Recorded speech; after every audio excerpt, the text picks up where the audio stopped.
지금 경호처가 어떻게든 윤석열을 손절치려고 하는데 우리 호스트 오빠는 끝까지 김건희를 붙으려고 합니다. 근데 이것도 좀 이상한 조짐이 있어요. 경호처에서 계속해서 이제 여러 가지 소식들이 새나오고 있는데 정작 김성원 본인은 경호처에 남으려고 한다는 겁니다. 안 따라 나가고, 왜냐면 상급 이하만 가는 곳이기 때문에 자기는 급이 안 맞다고 얘기를 한대요. 그러니까 자기가 이렇게 관저나 이렇게 뭐 처장으로서 여러 사람 거르는 일은 할 수 있지만 50명씩 가갖고 3교대 해가면서 아파트에서 개 치우면서 수발 드는 일은 못 하겠다는 거지. 근데 문제는 이런 과정을 싫어하는 경호처 안에 있는 사람들이 김성훈이 내쫓아야 되고 연판장을 돌리고 있는 상황이라는 거예요. 경호처 직원들이 400명 정도 서명한 사퇴 연판장이 돌고 있지만 김성훈 차장 등 친윤파 김건희 라인으로 불리는 지휘부는 사퇴 요구를 무시하고 있다고 합니다. 그래서 지금 걱정하는 부분이 그겁니다. 어차피 준비할 시간이 모자라기 때문에 다음 대통령에 대한 용산 사무실 부분도 그렇습니다만 경호를 위한 경호동이 따로 없는 현 상황에서는 지금에 있는 경호사조에 들어와서 차기 대통령, 이재명 대통령이 된다 그러면 한남동에 결국은 들어와서 살아야 되는 게 아니냐는 거고, 그때 자기가 자기 사람을 심어놓은 상태에서 경호에 대한 부분을 어느 정도 영향력을 미치려고 하는 게 아니냐라는 걱정을 하고 있는 거예요. 어느 정도가 아니고 대놓고 이거는 경호를 가장한 그 스파이 심기입니다. 이건 100%예요. 그러면 불안해서 어떻게 거기다 이재명 대표를 들여보내냐고. 그러니까 안 되지. 일단 지금 한남동 관저로는 이재명 대통령이 들어가시면 안 되죠. 절대 안 되고요. 만일에 저기가 안 된다 그러면 다른 공간이랑 아니면 기존에 사시고 계시던 주변에다 윤석열처럼 임시로 새로운 관저가 나올 때까지 아니면 청와대를 수리해서 들어가자는 얘기도 있고 하니까 준비가 될 때까지 하더라도 저 김성훈이가 어떤 형태로든 영향을 미친 관저나 인력들을 다시 재활용하는 일은 없어야 된다고 봅니다. 그래서 아무튼 관저 부분은 사실은 어느 정도 여유가 있어요. 다른 외교 공간을 빌려서 쓸 수도 있고 어떤 총리 공간 같은 데를 빌려서 쓴다든지 여러 가지 그 방안들이 얘기가 나오고 있습니다만 가장 걱정스러운 건 집무실이에요. 집무실. 도청에 뻥뻥 뚫려 있는 이 용산은 못 가지. 용산 집무실을 다음 정권에 있는 다음 정권 하는 사람들이 기어 들어간다고 치면 사실 거기서 회의도 맘 놓고 못 하거든요. 당연하죠. 그러다 보니까 지금 좋은 아이디어가 떠오르고 있는 게 검찰청사를 비우고. 검찰청사를 비우고 네, 맞아요. 그 자리를 정부에서 쓰고 검찰 애들은 따로 어차피 기소총으로 축소할 거니까 다른 지청이랑 그렇죠. 합쳐가지고 분산을 시키든가 아니면 다른 데다가 적당한 거 하나 지어서 내쫓아.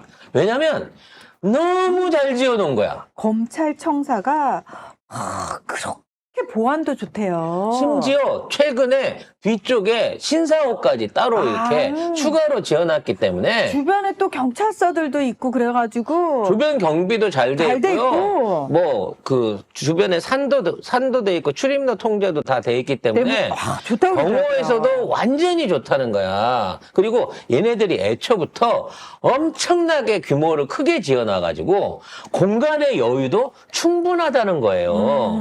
그래서 어차피 얘네들이 거의 반도 활용을 못 하고 있는 거야. 검사들, 부장검사 같은 애들이 20평짜리 대궐 같은 사무실 쓰고 있을 정도로 공간이 놀놀하게 남아 돈다는 거죠. 너무 좋네요. 그러니까 용산에 비오는 대통령실에다가 검찰 애들을 보내고 걔들은 도청을 당하든 어때 상관없으니까. 그리고 용산에 있는 이제 일부 보안 관련된 기재들만 좀 강화를 해가지고 이 서초동 검찰청을 당분간 이 대통령 집무실로 활용하는 게 어떻겠나라는 의견이 저는 매우 타당하다는 생각이 듭니다. 저도 찬성입니다. 예, 너무 좋네요. 예.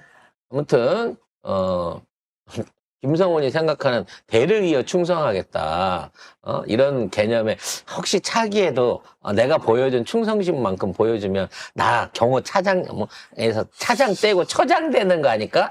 요런 개수작은 하지도 말라라는 얘기를 하고 싶네요. JTBC가 또 추가 단독을 내놓고 있습니다. 수사가 늦어지고 특검 출발이 안 돼가지고 이제 CCTV 영상들이 이게 서버는 못 건드니까 범죄라서 CCTV 영상들이 이제 지워지기 시작했다.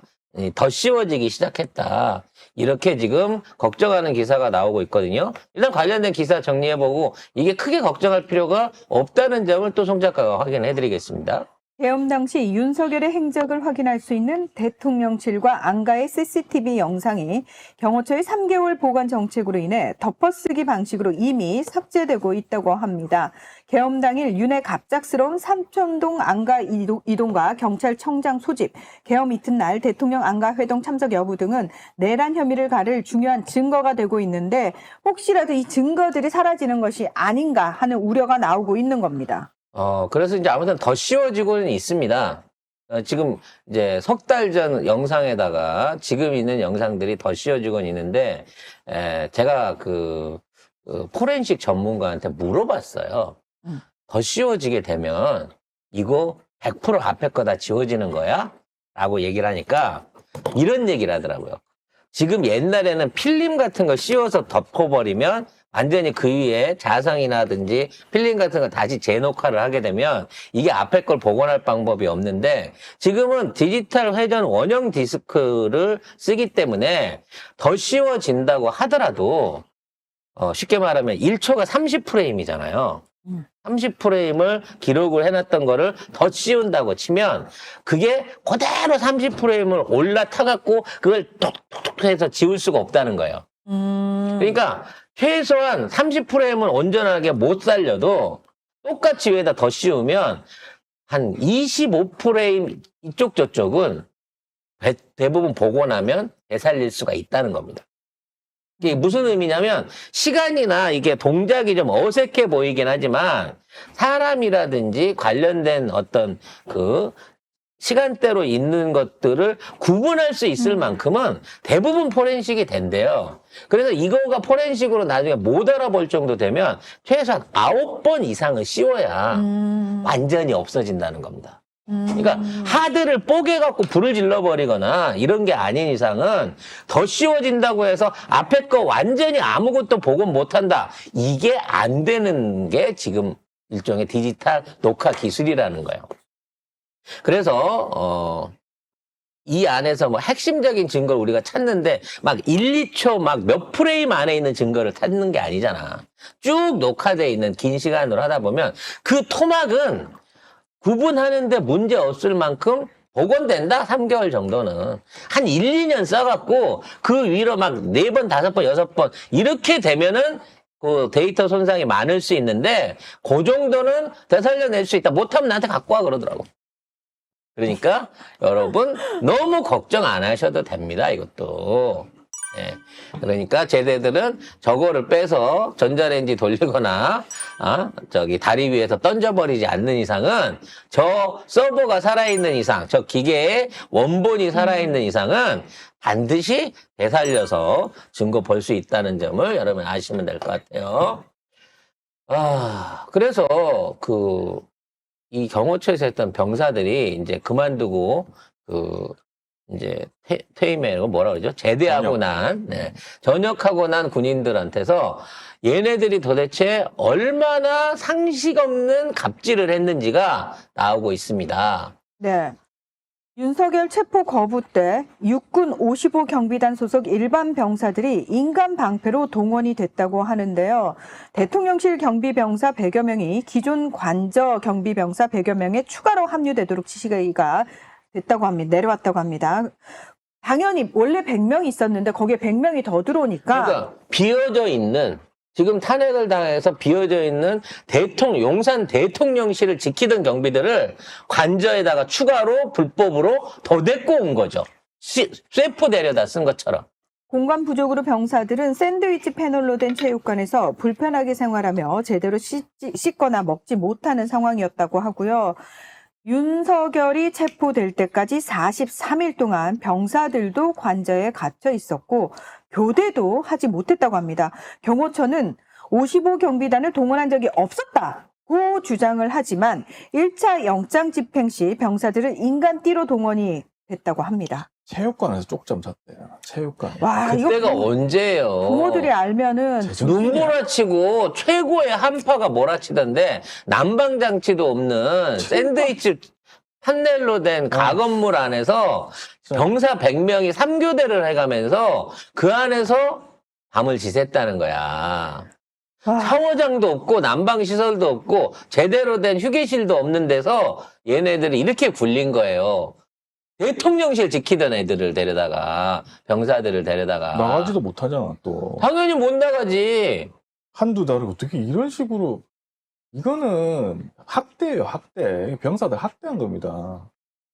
이런 짓을 하고 있어? 이 모든 것들에 대한 처벌이 다 이루어져야 돼요. 아니 엄연하게 대통령실 경비단원 있고 여기 있는 거 아니야? 그럼 대통령실 경비 하던 사람 100명이 여기 와서 근무하고 있었으면 대통령실 아무도 안 지켰겠네?